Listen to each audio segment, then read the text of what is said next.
Good evening and welcome to the thorough newspaper analysis for 27th September 2022. So today we have one article which has been taken from the Indian Express, and the name of the editorial is Deciding the Rarest of the Rare, which talks about Supreme Court's new decision to rewrite the framework based on which the lower courts will be awarding death sentences.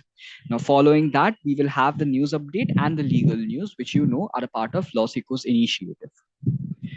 So, moving on to the first article for today, deciding the rarest of the rare.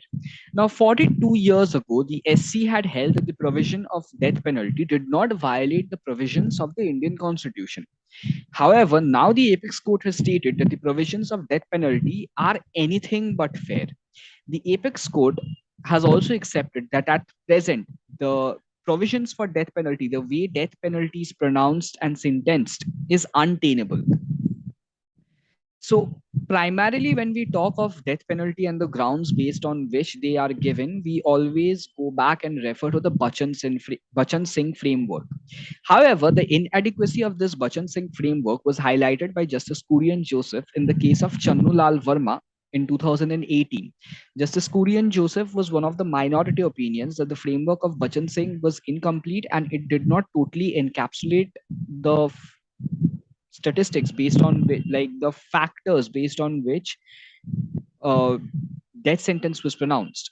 A similar doubt had also been previously raised back in 2009 in the case of Santosh Kumar Barrier by Justice S.B. Sinha. Now, the rise in death penalty awarded by lower courts, which is like 122 death penalties this year, are due to the accused being poor, leading them to fail in bringing proper legal representation and thus present mitigating circumstances. Now, the court is unaware of how to ensure that mitigating circumstances are to be brought to light when the accused has failed to provide the same. In previous cases, we have seen where the Supreme, like one half of the bench was of the opinion that a psychoanalysis test may be done on the accused in order to bring forward the mitigating circumstances while also talking or getting a report and submission from the jails where he was held. However, the other half of the bench were not sure that this was an acceptable way of allowing mitigating circumstances to be provided in front of the court. Now, the court's view to renew the framework comes at a very crucial time. The framework establishes the fact that, like the proposition that a new framework will be replacing the Bachan Singh framework. This establishes the fact that the SC has taken into account that we cannot make death penalty constitutional and then pronounce the same in an unconstitutional manner. With this, we move forward to the news updates. Firstly, we have Quad Inc.'s HADR partnership guidelines.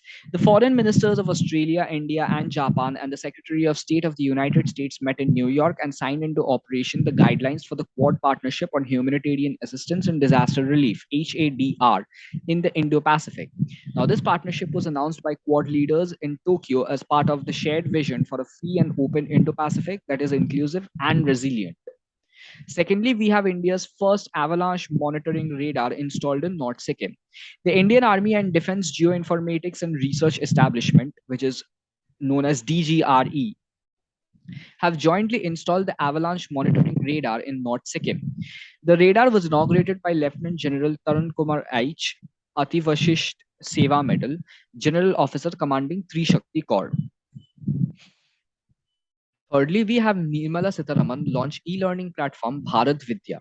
Union Finance Minister Nirmala Sitharaman will launch the Bharat Vidya, which is an online learning platform for Oriental and South Asian studies. The Bharat Vidya app is designed and developed by the Bhandarkar Oriental Research Institute. Fourthly, we have Indian Sign Language mobile app Sign Learn with 10,000 words. Now, the center launched an Indian Sign Language ISL dictionary mobile application called Sign Learn, which contains 10,000 words.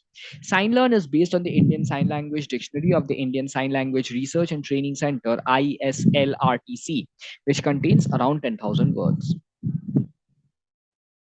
For the fifth news update today, we have the World Environmental Health Day, which is celebrated on 26th September. Now, the World Environmental Health Day is a day which is commemorated to spread awareness worldwide about the health of the environment and speeds up the discussion on the steps people can take to both protect the environment and ensure their safety from its threats. According to World Health Organization, 24% of global deaths are linked to the environment, which is 13.7 million deaths a year on an approximate basis. For the legal updates today, we have CMMDM not required to adjudicate disputes between borrower or third party and secured creditor. So the apex court in the case of Balkrishna Rama Tarle, deceased, versus Phoenix ARC Private Limited, recently observed that while considering an application under Section 14 of the SARFACI Act, the CMM or a DM is not required to adjudicate the disputes between the borrower and the secured creditor and between any other third party and the secured creditor with respect to secured assets.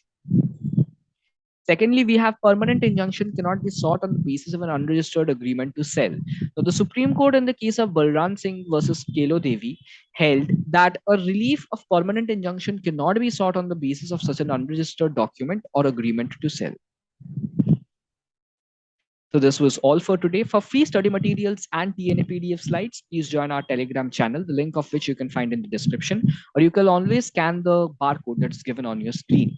For any further information, please feel free to visit www.lawsikho.com. Thank you.